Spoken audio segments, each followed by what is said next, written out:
धीरे धीरे ये रात बीतने लगा। सुबह का वक्त हो चुका था। जब सुबह का किरण खिड़की से सीधा पंछी शौर्य के आंखों में जा पड़ा तो शौर्य का नींद खुल गया, पर पंछी को अपने बाहों में पा वो अपने आंखों को बंद रखा। वही पंछी अपने आंखों को अलसाए हुए खोली तो पंछी को महसूस हुआ जैसे कोई उसे पकड़ कर सोया है। तो वो झट से अपने आंखों को खोल अपने चेहरे को ऊपर की तो उसे शौर्य का चेहरा नजर आया। वो उसके चेहरे को देखी तो उसके चेहरे पर मुस्कान छा गया, पर जब उसे महसूस हुआ उन दोनों के बदन पर कपड़ा नहीं है तो वो चिल्ला पड़ी। साथ ही शौर्य को जोर से धक्का दे दी जिस कारण शौर्य जमीन पर जा गिरा। वही पंछी खुद को ब्लैंकेट से फोल्ड कर ली। शौर्य की पीठ में जोर का चोट लगा था। वो अपने कमर को पकड़े हुआ हो उठ बोला, पागल लड़की, हिम्मत कैसे हुआ मुझे नीचे गिराने का। पंछी का छोटा सा चेहरा शौर्य को बिना कपड़ों में देख टमाटर की तरह लाल हुए जा रहा था। वो अपने नजरों को झट से झुका, मासूमियत से पूछी, तुमने मेरे साथ रात को क्या किया है। पंछी के सवाल पर शौर्य को शैतानी सुझा। दोनों के बीच बहुत कुछ हुआ था पर आखिर में शौर्य ने खुद को रोक लिया था। वो पंछी के करीब जा ब्लैंकेट को पकड़ उसके आंखों में देखते हुए बोला, जो एक जवान लड़का और लड़की के बीच होता है जान। ये जवाब सुन पंछी शौर्य को हैरानी से देखी, फिर गुस्से में बोल पड़ी, तुम मेरे साथ ऐसा कैसे कर सकते हो। पंछी का ये बात सुन शौर्य उससे दूर खड़ा हो बोला, इस बार जो किया है वो तुमने किया है लिटिल थिंग।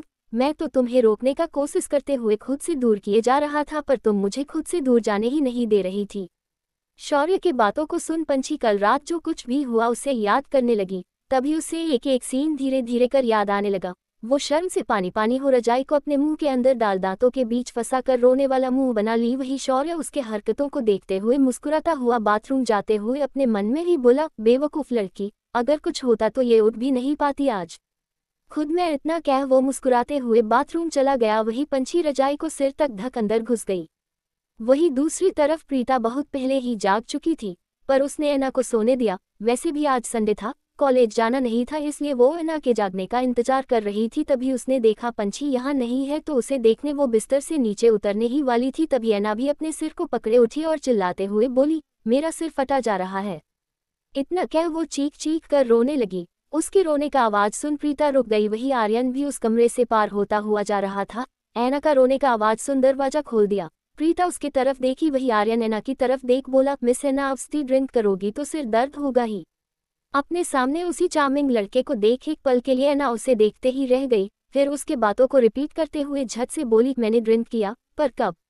आर्यन आगे कुछ न बोल वहां से चला गया। वही प्रीता ने फिर ऐना को सब कुछ बताना शुरू कर दिया, क्या क्या कल हुआ था और कैसे उसने और पंछी ने ड्रिंक किया था, साथ ही दोनों ने कल जो नौटंकी किया वो भी। वही आर्यन विवेक के पास जा बोला, भाई मुझे चाय बनाना नहीं आता है, क्या तू पंछी और ऐना के लिए चाय बना देगा ताकि दोनों का सिर दर्द ठीक हो जाए। आर्यन का बात सुन विवेक हैरान था। अपना तो आर्यन से ख्याल रखा नहीं जाता और आज वो पंछी और ऐना का रख रहा। विवेक मुस्कुराते हुए हाँ बोल चला गया। वही आर्यन कल रात हुए किसके बारे में याद करते हुए खुद में ही बोला, थैंक गॉड उसे कुछ याद नहीं है। कल पूरा रात किस होने के बाद आर्यन यही सोचता रहा था, साथ ही ऐना का पूरा डिटेल भी निकाल उसके बारे में ही पढ़ रहा था। दूसरी तरफ शौर्य नहाकर बस अपने कमर में तौलिया लपेट निकल गया। जब उसने देखा पंछी रजाई के अंदर घुसी हुई है तो शौर्य उसके पास जा उसके रजाई को उससे दूर करने लगा, पर पंछी चारों तरफ से दबा अंदर छोटी बिल्ली की तरह घुसी हुई थी। तभी दरवाजा नॉक हुआ तो शौर्य जा दरवाजा खोला। विवेक ने सबके लिए ही अदरक वाला चाय बना दिया था। विवेक के हाथ में चाय देख शौर्य मुस्कुराते हुए थैंक यू बोल ट्रे से 2 कप उठा लिया। वही पंछी अपने चेहरे को रजाई से थोड़ा निकाल देख रही थी। दूसरी तरफ चाय ले अपने पैर से ही दरवाजा बंद कर चाय लेते हुए बेड के पास जा टेबल पर कप रख एक कप को अपने पास ही रख बेड पर जा बैठ चाय पीते हुए बोला, टेस्टी चाय है और जिसका सिर दर्द हो उसके लिए चाय बहुत रिलैक्सिंग होता है। सिर तो पंछी का भी दर्द से फटा जा रहा था। शौर्य की बातों को सुन पंछी झट से अपने चेहरे को रजाई से निकल बिल्ली के बच्चे की तरह शरीर में लपटे ही अपना हाथ बाहर कर बोली, दो मुझे भी चाय। शौर्य अपने शरीर को पीछे कर बोला, खुद ले लो। पंछी को पता था शौर्य ऐसा क्यों कर रहा है।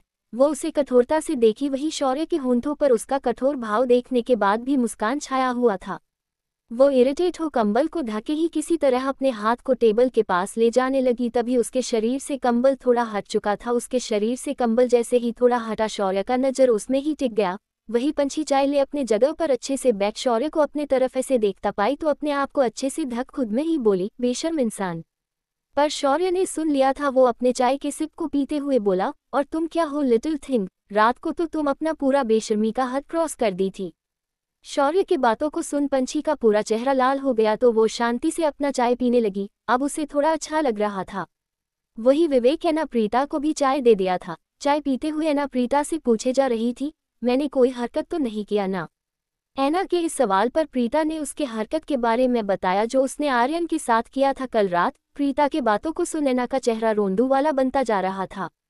वही विवेक ने मिहिर को चाय नहीं दिया तो मिहिर उसके पास आ उसे पीछे से अपने बाहों में भर बोला, मैं सुना तुम सबके लिए चाय बनाए हो। हाँ, विवेक का जवाब सुन मिहिर मासूमियत से पूछा, मेरा चाय? मिहिर के इस सवाल पर विवेक अपने चेहरे को हल्का मोड़ उसके आंखों में देख बोला, तुम तो चाय पीते ही नहीं, पर मुझे आज पीना था। मिहिर छोटे बच्चे की तरह करते हुए बोला तो विवेक निर्दयी इंसान की ही तरह बोल पड़ा, अब तो खत्म हो गया है, अगर तुम्हें पीना तो खुद से बनाकर पी लो। विवेक के ऐसे जवाब का मिहिर को उम्मीद नहीं था। वो विवेक को अपने और करीब कर बोला, अच्छा, पर अब मुझे कुछ और पीना। इतना कह उसके होंठों पर अपने होंठ टिका उसके कोमल होंठों का रस पीने लगा। विवेक उसे रोकना चाहता था क्योंकि दोनों अभी हॉल में थे और कोई भी आ सकता था, पर मिहिर रुकने का नाम ही नहीं ले रहा था। तभी आर्यना उन दोनों को किस करता देख अपना मुंह बना बोला, क्या यार, तुम्हारा अपना रूम है, रूम के अंदर जा रोमांस करो, क्यों सिंगल के दिल पर छुरी घोंपते रहते हो? आर्यन का बात सुन दोनों एक दूसरे से अलग हो गए और मिहिर मुस्कुराने लगा। फिर मिहिर पता लगाने लगा दादाजी आगे क्या करने वाले हैं। तभी उसे पता चला वो साइंटिस्ट मर चुका है। ये जान मिहिर हैरान था, एक वही साइंटिस्ट था जो उसे बना सकता था, और अगर वो मर चुका है मतलब दादाजी उसे बनवा चुके हैं। ये जान वो खड़ा हो शौर्य के कमरे में जाने लगा। वही मिहिर को परेशान हो जाता देख विवेक और आर्यन एक दूसरे से बात करने लगे। इस मिशन और उस बॉक्स में था क्या, उसके बारे में सिर्फ शौर्य और मिहिर जानता था। मिहिर शौर्य के कमरे के पास जा दरवाजा नॉक किया तो शौर्य जो पंछी को अपने गोद में उठा जबरदस्ती बाथरूम ले जा रहा था वो बोल पड़ा, बाद में आना। तभी मिहिर बोल पड़ा, बॉस, कुछ जरूरी इन्फॉर्मेशन है। ये सुन शौर्य पंछी को बाथरूम ले जा बाथटब के अंदर डाल उसे सख्ती से बोला, 15 मिनट में मुझे तुम हॉल में दिखनी चाहिए।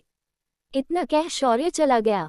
वही शौर्य के जाते ही पंछी बाथटब के अंदर अपने पैर को फोल्ड कर बैठ अपना सड़ा सा मुंह बना शौर्य को बुरा भला बोले जा रही थी। वही शौर्य मिहिर के साथ स्टडी रूम चला गया। स्टडी रूम जाने के बाद दोनों सोफे पर जा बैठ गए। मिहिर ने फिर साइंटिस्ट के मरने का बात बता दिया। ये जान शौर्य को भी इतना समझ आ गया था, कुछ तो दादाजी के हाथ लग गया है, जिस कारण उसने साइंटिस्ट को मरवा दिया। पर शौर्य को ये नहीं लगता था कि जो उसे चाहिए वो मिल ही गया हो। अब बस दादाजी का प्लान समझना था शौर्य को, आगे वो आखिर ऐसा क्या करना चाहता जिससे उसका मिशन पूरा हो जाए। इधर मिहिर और शौर्य इस बारे में बात कर रहे थे, वहीं दूसरी तरफ विवेक आर्यन हॉल में ही बैठे अपने अपने फोन में व्यस्त थे। तभी प्रीता ऐना दोनों ही नीचे आई। दोनों को आता देख आर्यन विवेक अपना फोन रख दिया। वही दोनों आर्यन विवेक के पास आए ना पूछ पड़ी, पंछी कहाँ है? इस सवाल का जवाब विवेक देता इससे पहले ही आर्यन दे पड़ा, तुम्हारी पंछी को तो मैं किडनैप कर लिया हूँ। आर्यन का बात सुन ऐना उसे घूर कर देखने लगी। वही प्रीता बोल पड़ी, वार्डन को पता चला तो हम तीनों को बहुत डांट पड़ेगा। भैया, आर्यन को पहली बार कोई लड़की भैया बोली थी। वो अपने सिर पर हाथ रख अपने बाल पर फेरते हुए सिल्ली सा मुस्कान दे बोला, डांट नहीं पड़ेगा और मुझे भैया मत बोलो। इतना कह वो सिल्ली सा मुस्कान दे दिया तो प्रीता ने बस सिर हाँ में हिला दिया। वही पंछी नहाकर रूम आए। उसने अपने शरीर में बस तौलिया लपेटा हुआ था। वो सोचने लगी आखिर वो क्या पहने। तभी वो अपने वाइट ड्रेस को जमीन पर पड़ा देखी। उसका वाइट ड्रेस पूरा काला पड़ चुका था। ये देख वो सोच ही रही थी क्या करे, तभी उसके फोन में नोटिफिकेशन का रिंगटोन बजा तो वो अपना फोन उठा देखी। जब उसने मैसेज पढ़ा तो वो कबर्ड के दूसरे साइड का हिस्सा खोली। कबर्ड के अंदर बहुत प्यारे और सभी यूनिक ड्रेस था, वो भी पंछी के साइज का, साथ ही बाकी सब भी जो लड़कियों के इस्तेमाल का था। ये देख पंछी को गुस्सा आने लगा। वो गुस्से में बोल पड़ी, मेरे अलावा वो यहाँ किसी और लड़की को भी लाया है क्या? ये सोच सोचकर उसका खून खोले जा रहा था। उसने गुस्से में अपने कपड़े को बदल लिया। ड्रेस पहनने के बाद वो नीचे आ गई। फिर जब वो नीचे आए तो दोनों ही उसके बदले ड्रेस को देखने लगे। तब तक शौर्य और मिहिर भी आ चुके थे। जब शौर्य ने पंछी को उसके लिए हुए ड्रेस में देखा तो उसे पंछी के लिए ही लिए कुछ और चीज को सोच उसके होंठों पर मुस्कान छा गया। वही ड्रेस देख ऐना बोल पड़ी, ये ड्रेस बहुत सुंदर है, कहाँ से मिला तुझे? पंछी शौर्य की तरफ अपने हाथ को पॉइंट कर दी तो ऐना उसकी तरफ देख बोली, ये सारे ड्रेस तो यूनिक है, क्या आपके पास और ड्रेस है? वो कुछ कहता इससे पहले ही पंछी बोल पड़ी, पूरा कबर्ड भरा हुआ है। ये सुन ऐना तो पूरा एक्साइटेड थी, उसे ड्रेस का बहुत शौक था। वो झट से बोल पड़ी, क्या मैं एक ड्रेस ले सकती हूँ? मैं पैसे पे कर दूंगी। शौर्य ये सारे ड्रेसेस अपनी लिटिल थिंग के लिए लिया था। वो ना बोलने ही वाला था पर पंछी बोल पड़ी, हाँ हाँ ना, तुम और प्रीता दोनों ही फ्रेश हो, ड्रेस चेंज कर लो, देखो तुम दोनों का ड्रेस कितना गंदा हो चुका है। ये सुन शौर्य पंछी को घूर कर देखा, फिर बोल पड़ा, ठीक है। पर इससे आगे पंछी सुनी भी नहीं और ऐना का हाथ पकड़ जाने लगी, साथ ही प्रीता को भी चलने बोली। तीनों जा चुकी थी। शौर्य को अपना रूम नीट एंड क्लीन पसंद है, पर उसे पता था पंछी उसके रूम का धज्जियां उड़ने वाली है। ये सोच वो परेशान था। वही वो तीनों शौर्य के रूम गई। शौर्य के डार्क रूम को देख उसकी डार्क पर्सनैलिटी का पता चल रहा था। वही पंछी कबर्ड खोल दी, ड्रेस और बाकी चीज देखकर ऐना प्रीता बोल पड़ी, क्या ये सब उनकी गर्लफ्रेंड का है? इस सवाल पर पंछी का चेहरा उदासी से भर गया। फिर सारे कपड़े वो तीनों देखने लगी और पूरे कपड़े रूम में बिखेर चुकी थी। कुछ वक्त के बाद तीनों नीचे आ गई। वही विवेक मिहिर ने मिलकर सभी के लिए नाश्ता बना दिया था। नाश्ते की खुशबू से ही पंछी का पेट गुड गुड कर रहा था। सभी डाइनिंग हॉल में जा बैठ गए और बातें करते हुए नाश्ता करने लगे। आज पहली बार ऐना को बहुत अच्छा लग रहा था।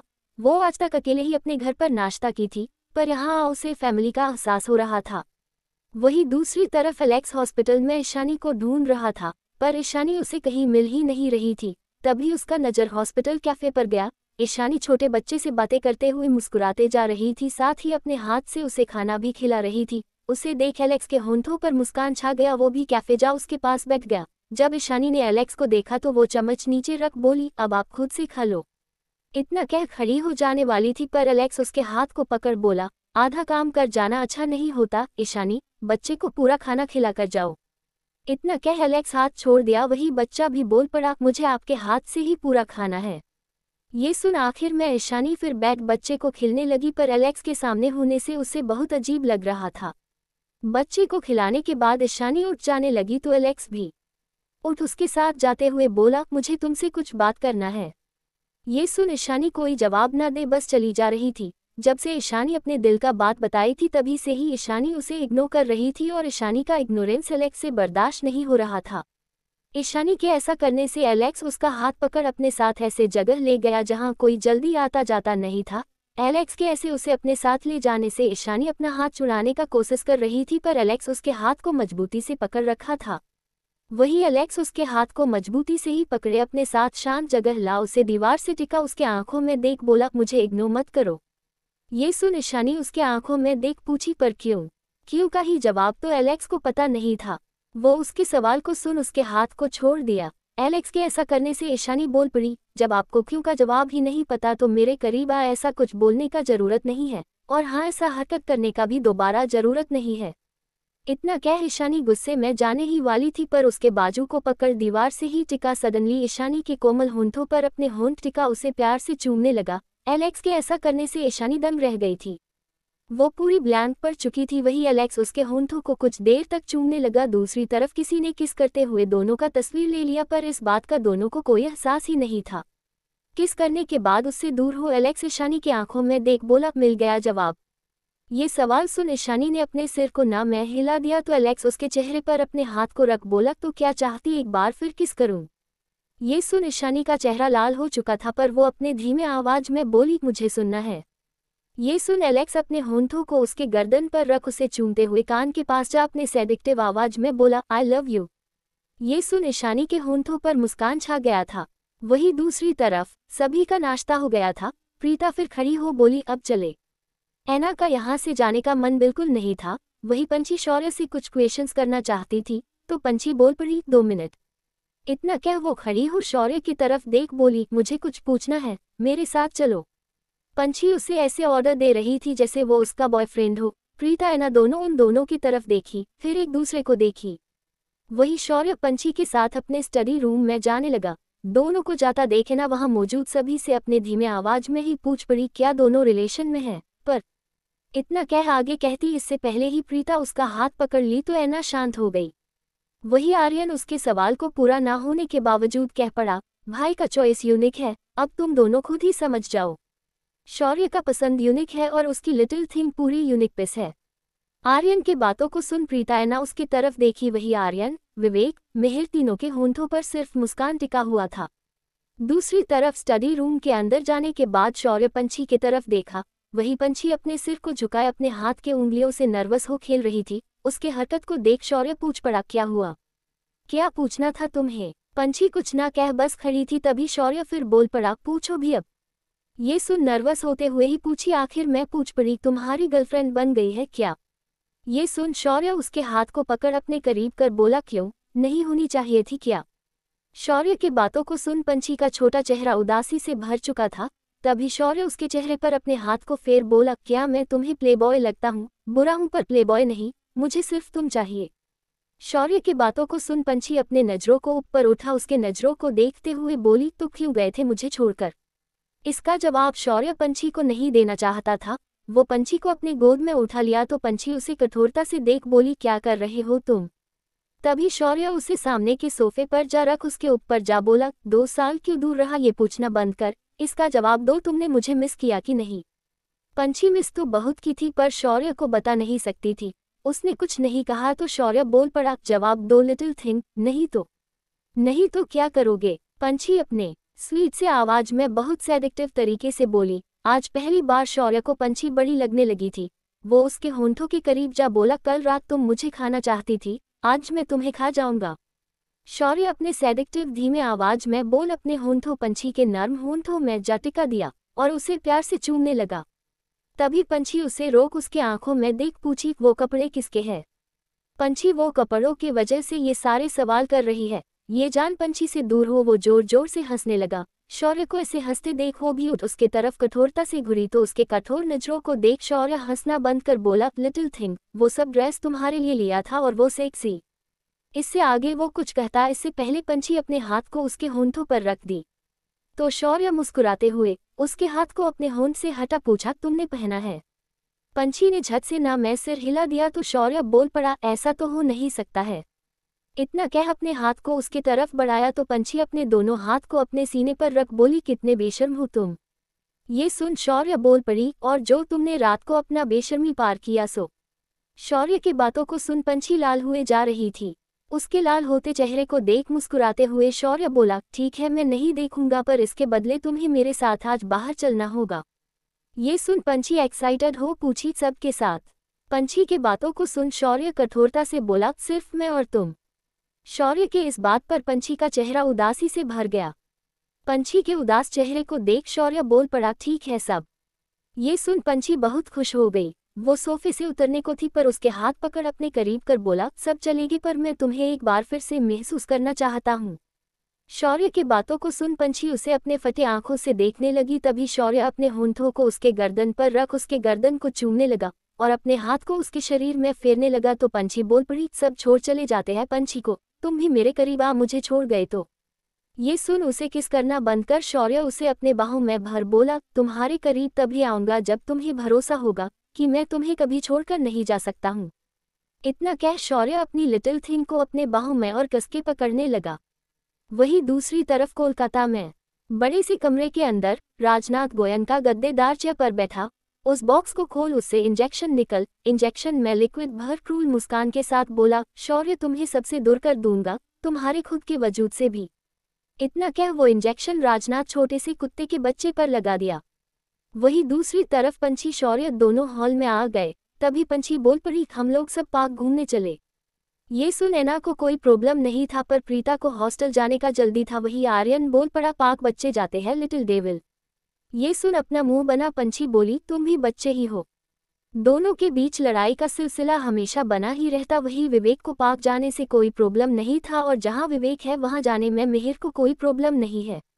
वही शौर्य तो पंछी को बस खुश देखना चाहता था, आर्यन के अलावा किसी को कोई प्रॉब्लम नहीं था। ये देख आर्यन बेचारा वाला मुंह बना साथ जाने के लिए मान गया। वो लड़के बेगरिया हालत में थे तो वो सब भी रेडी हो गए। सभी लड़के नीचे आ चुके थे। तभी ऐना चारों को देख प्रीता पंछी से अपने धीमे आवाज में बोली, चारों कितने हैंडसम दिखते हैं यार। ये सुन प्रीता ने कुछ नहीं कहा। वही पंछी बोल पड़ी, हाँ पर विवेक भैया और मिहिर भैया सिर्फ अच्छे हैं, बाकी एक साइको है तो दूसरा मेंटल रिटायर पसंद। ये सुन प्रीता ऐना दोनों ही हंसने लगी। दोनों को हंसता देख वो भी हंसने लगी। तभी चारों आ गए। तीनों को हंसता देख शौर्य पंछी की तरफ देखा। वही आर्यन बोल पड़ा, इतना क्यों हंस रही हो लिटिल डेविल, तुम्हें मेरे हंसने से क्या प्रॉब्लम है? आर्यन ये सुन कुछ कहता शौर्य उसे घूर कर देखा तो आर्यन बेचारा चुप हो गया। वही पंछी उसे अपने जीभ दिखा दी। फिर सभी बाहर चले गए। सभी कार में जा बैठ गए थे। शौर्य अपने साथ पंछी, ऐना, प्रीता को लेकर जा रहा था। वही वो तीनों एक साथ जा रहे थे।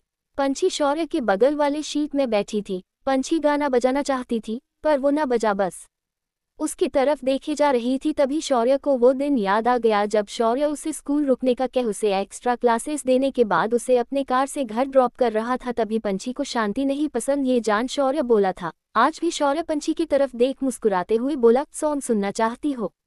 ये सुन पंछी झट से बोल पड़ी, बिल्कुल।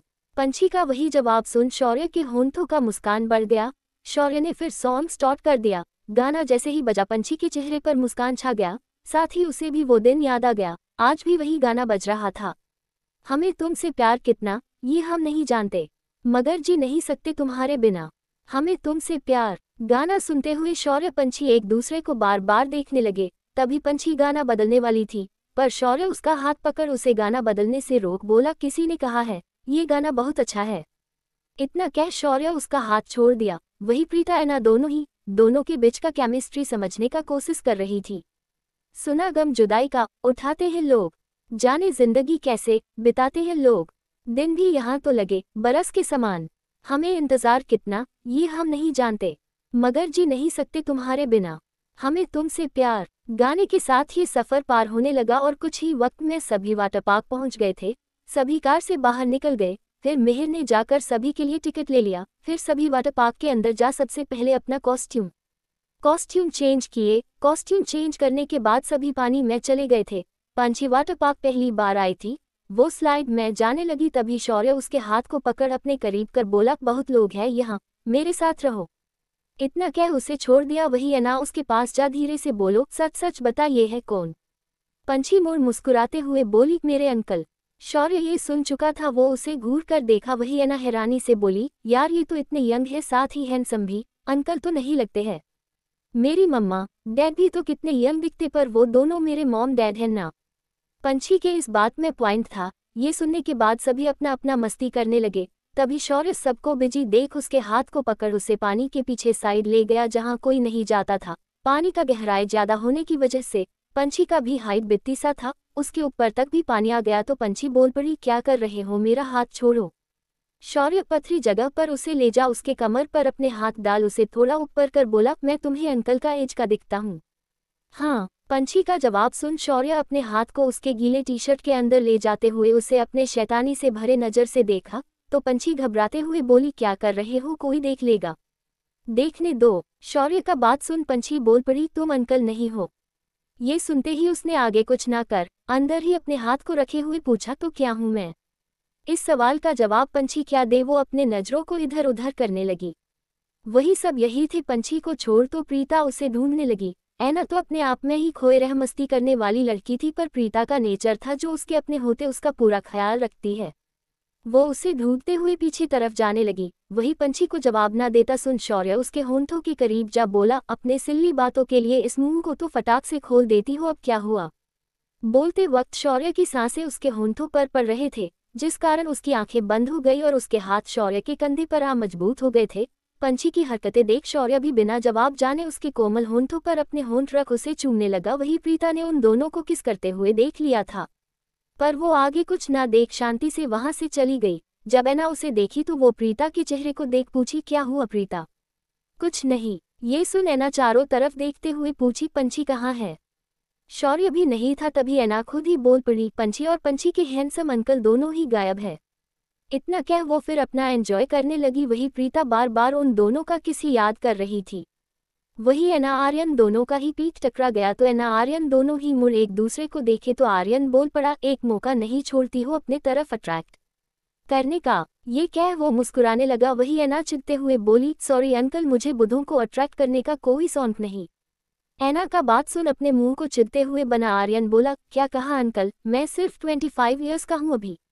ये सुन अपना मुंह बना ऐना बोली, मुझे क्या आपके एज से, आपके बड़े भाई पंछी के अंकल है तो मैं आपको भी अंकल बना ली। ये सुन हैरानी से उसे देख आर्यन बोला, कौन बोला तुम्हें भाई, लिटिल डेविल के अंकल है पंछी। ये सुन आर्यन ऐना के करीब जा धीरे से बोला, वो दोनों का एंगेजमेंट हो चुका है। लिटिल डेविल गलती से मेरी भाभी बन गई है, वो अपने एंगेजमेंट का बात बताना नहीं चाहती इसलिए उसने झूठ कह दिया है। ये जान ऐना का मुंह खुला का खुला रह गया। तभी आर्यन उसके मुंह को बंद कर बोला, ये बात किसी को बताना मत, नहीं तो मेरी फ्यूचर भाभी मेरा जान ले लेगी। इतना कह वो चला गया। वही ऐना बस उसे देखते रह गई। दूसरी तरफ मिहिर विवेक पानी में खुद में ही मस्ती करने में लगे थे। कोलकाता में कुसुम हॉल के सोफे पर बैठी थी। आज वैभव कंपनी ना जा कुसुम के साथ अपना प्यारा सा वक्त बिता रहा था। हमेशा कुसुम उसके लिए खाना बना उसे खिलाती थी। आज वैभव कुसुम के लिए टेस्टी सा डिश बना कर ले आया, पर कुसुम किसी सोच में खोई थी। तभी डिश को टेबल पर रख वैभव उसके तरफ देख पूछा, क्या हुआ, किस ख्याल में गुम हो? कुसुम कल से ही वैभव को परेशान लग रही थी, इसी कारण वो आज घर पर रुक रीजन जानने और कुसुम के साथ प्यारा सा वक्त बिताने के लिए रुक गया। वैभव के सवाल पर कुसुम उसके तरफ देखी, पर वो बोले कैसे उसे समझ नहीं आ रहा था। तभी वैभव उसके हाथ में अपना हाथ रख फिर पूछ पड़ा, क्या बात है कुसुम, क्यों इतना परेशान हो? कुसुम हिचकिचाते हुए बोली, मैं माँ बनने वाली हूँ। ये सुन वैभव क्या बोले उसे समझ नहीं आ रहा था। वही वैभव का चुप्पी उसे बहुत खल रहा था। तभी वैभव उसके हाथ से अपना हाथ हटा अपना बनाया डिश टेबल से उठा कुसुम की तरफ कर बोला, इसके बारे में हम दोनों अच्छे से सोच लेते हैं, फिर बात करते हैं, अभी तुम ये खाओ।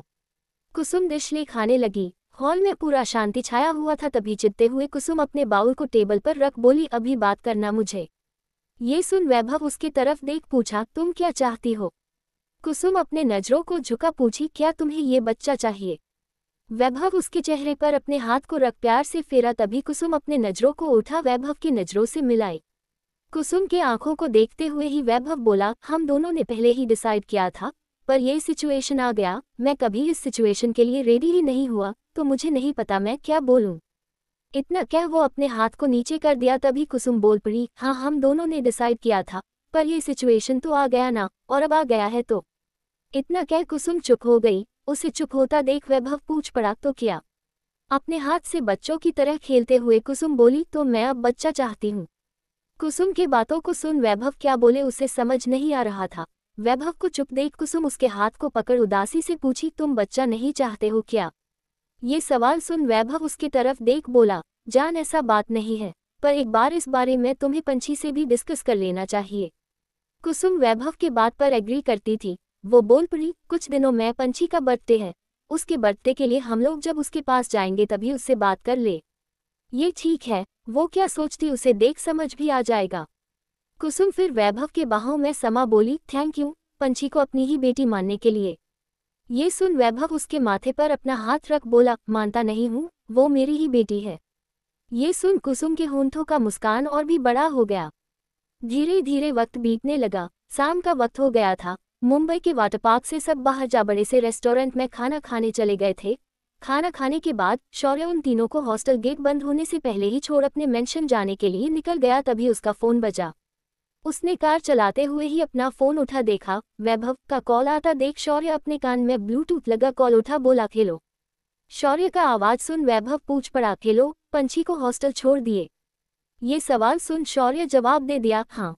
शौर्य को वैभव के आवाज में फीकापन नजर आ रहा था। क्या हुआ वैभव, कोई टेंशन है क्या? हालांकि ये बात कभी ना कभी शौर्य को पता ही चलना था। तो वैभव बोल पड़ा, कुसुम प्रेग्नेंट है। ये जान शौर्य का पैर ब्रेक पर लगा और वो झटके से कार रोक हैरानी से बोला, क्या? वैभव को पता था शौर्य का कुछ ऐसा ही रिएक्शन होगा। सुनकर उसने बस हम कह दिया। वैभव की फीके आवाज को सुन शौर्य फिर थोड़ा मजाकिया अंदाज में बोल पड़ा, तुम इतना परेशान क्यों हो, तुम्हें तो खुश होना चाहिए। ये सुन वैभव चिढ़ते हुए उसका नाम लिया, शौर्य। तो कार स्टार्ट कर इस बार कोई मजाक ना करते हुए बोला, पंछी अंडरस्टैंडिंग है। ये बात वैभव को भी पता था, पर वो बताएगा कैसे? वैभव का परेशानी समझ रहा था शौर्य, इसलिए वो अभी बस वैभव का मूड थोड़ा लाइट करने का कोशिश करने लगा। कुछ वक्त के बाद कॉल कट कर दिया। साथ ही शौर्य घर भी पहुंच गया था। वही बाकी लोग पहले ही घर पहुंच गए थे। आर्यन, विवेक दोनों थके होने के कारण सोने भी जा चुके थे, पर मिहिर हॉल के सोफे पर बैठा राजनाथ क्या क्या कर रहा इसके हर एक मोमेंट पर नजर रखा हुआ था। शौर्य उसके पास जा बगल में बैठ लैपटॉप पर देख बोला, जाओ जाकर रेस्ट करो, मैं देख लूंगा अब। नहीं बॉस, मैं देख लूंगा, कल से आपको सुबह सुबह जाना भी है, आपको रेस्ट का जरूरत है। ये सुन शौर्य उसे घूर कर देखा तो मिहिर बोल पड़ा, बॉस वैसे भी दादाजी कुछ नहीं कर रहे हैं, हम दोनों को ही आराम करना चाहिए। शौर्य रिस्क नहीं ले सकता था, पर उसने टाइम देखा रात हो चुका था तो वो अब तो कहीं नहीं जाएगा। ये सोच मिहिर का बात मानना ही ठीक समझा। दोनों चले गए। ये रात धीरे धीरे पार होने लगा। सुबह का वक्त हो गया था। पंछी अना प्रीता तीनों ही ब्रेकफास्ट कर कॉलेज के लिए निकल चुकी थी। कुछ ही वक्त में तीनों कॉलेज पहुंच गए थे। कॉलेज पहुंचने के बाद पंछी अना अपने क्लासरूम जाने लगी। वही प्रीता अपने क्लास जैसा है देखी यश वो उसके कुछ क्लासमेट्स है क्लास में। यश का भी नजर प्रीता पर गया। वही प्रीता अपना सिर झुकाए जा ही रही थी तभी एक सीनियर कुणाल बोल पड़ा, तुम्हारे सीनियर्स यहाँ खड़े हो और तुम बिना परमिशन का अंदर आ रही हो। ये सुन प्रीता रुक अपने चेहरे को ऊपर कर उसे अपने गुस्से से भरे नजर से देखी। वही कुणाल आगे उसे देखते हुए बोला, सॉरी बोलो सभी को। प्रीता किसी को भी सॉरी बोल सकती थी पर कुणाल को तो बिल्कुल नहीं। प्रीता बोल पड़ी, तुम प्रोफेसर नहीं हो। इतना क्या वो अपने जगह पर जाने लगी। वही यश कुणाल के तरफ घूर कर देखा। वही कुणाल अपने मन में ही बोल रहा था, तुम्हें तो बाद में देख लूंगा। प्रीता अपने जगह पर जा बैठ गई। फिर यश फ्रेशर डे का अनाउंसमेंट बता दिया और बाकी का डिस्कशन छुट्टी के बाद ग्राउंड में होगा। ये बोल सभी सीनियर्स जाने लगे। वही कुणाल के आखिरी बार अपने घृणा से भरे नजर से प्रीता को देखा। वही प्रीता उसे इग्नोर कर बैठी थी। यश ये सब देख लिया था और उसे एक बात तो समझ आ गया था, दोनों एक दूसरे को बहुत अच्छे से जानते हैं। दूसरी तरफ फाइन आर्ट्स के क्लास में भी उनके सीनियर्स आए हुए थे। सारे डिपार्टमेंट में डिफरेंट एज में फेयरवेल पार्टी रखा गया था, तो वो लोग सिर्फ नोटिस देने को आए थे कि फ्रेशर होने वाला और बाकी का डिस्कशन कब होगा वो लोग बाद में इन्फॉर्म कर देंगे। वो सारे सीनियर स्टूडेंट भी चले गए। उनके जाने के बाद क्लास में सभी फ्रेशर का ही बातें कर रहे थे। वहीं दूसरी तरफ प्रीता खिड़की के पास बैठी अपने पुराने याद में कहीं गुम हो गई। प्रीता, एक बार ट्राई करे। नहीं, ये सुन लड़का बोल पड़ा, यार तुम्हें मुझ पर भरोसा नहीं है। ये सुन प्रीता उसके तरफ देख बोली, बात भरोसे का नहीं है कुणाल, बस मेरा मन नहीं। ये सुन कुणाल गुस्से में उठ जाने को हुआ। उसे गुस्से में जाता देख प्रीता उसके हाथ को पकड़ उसे रोकते हुए वो इतना सोची ही थी कि तभी क्लास में प्रोफेसर आ गए। फिर सभी स्टूडेंट्स खड़े हो गुड मॉर्निंग विश करने लगे। स्टूडेंट्स के आवाज से प्रीता अपने ख्यालों से बाहर आ वो भी खड़ी हो विश कर दी। धीरे धीरे पहला क्लास पार होने लगा। दूसरा क्लास शुरू हो चुका था। आज 2D 3D डिजिटल का क्लास थे तो फाइन आर्ट्स के सभी स्टूडेंट कंप्यूटर लैब जाने लगे। सभी स्टूडेंट कंप्यूटर लैब के अंदर जा रहे थे पर सभी लड़कियां एक पल के लिए स्टॉप हो गई। लैब में खड़े हैंडसम प्रोफेसर को देखकर सभी लड़कियों का दिल आ गया था। वही पंछी अना लास्ट में आ रही थी। दोनों जब अंदर गई तो सभी लड़कियों को देखी, एक ही डायरेक्शन में देख रहे थे। तभी पंछी अना दोनों उस तरफ देखी। उसे देख पंछी हैरानी से चिल्ला पड़ी, शौर्य। वही ऐना तो हैरान थी, आखिर ये यहाँ क्यों है। दूसरी तरफ जैसे ही पंछी शौर्य चिल्लाई सभी स्टूडेंट उस तरफ देखने लगे। वही शौर्य उसके तरफ देख पूछा, कौन शौर्य, और तुम मुझे ऐसे क्यों देख रही हो। ये सुन पंछी झट से अपने नजरों को फेर दी। तभी शौर्य सभी स्टूडेंट से बोल पड़ा, खेलो स्टूडेंट्स, मेरा नाम मानव मल्होत्रा है। शौर्य कितना हैंडसम सभी को लग रहा था, उतना ही उसका आवाज सारी लड़कियों को उसके तरफ अट्रैक्ट कर रहा था। सभी लड़की उसके पास खड़ी हो अपना अपना नाम बताने लगी। सभी ऐसे कर रही थी जैसे सबके सब अब उस पर टूट पड़ेगी। ये देख देख कर पंछी का खून जले जा रहा था। पंछी का जलन से भरा गुस्सा देखे ना उसके दिल का हाल समझ पा रही थी। उसके भी पार्टनर से कोई ऐसे खुलेआम उसके सामने ही फ्लर्ट करता तो उसका भी खून जलता ही। ऐना बस उसके कंधे पर हाथ रख दी तो पंछी झट से अपने होंठों पर झूठी मुस्कान ले आई, क्योंकि उसने शौर्य को अपनी दोस्त के सामने अंकल बोल रखा है। वही ऐना को भी जो आर्यन ने बताया था वो बताने नहीं गई थी।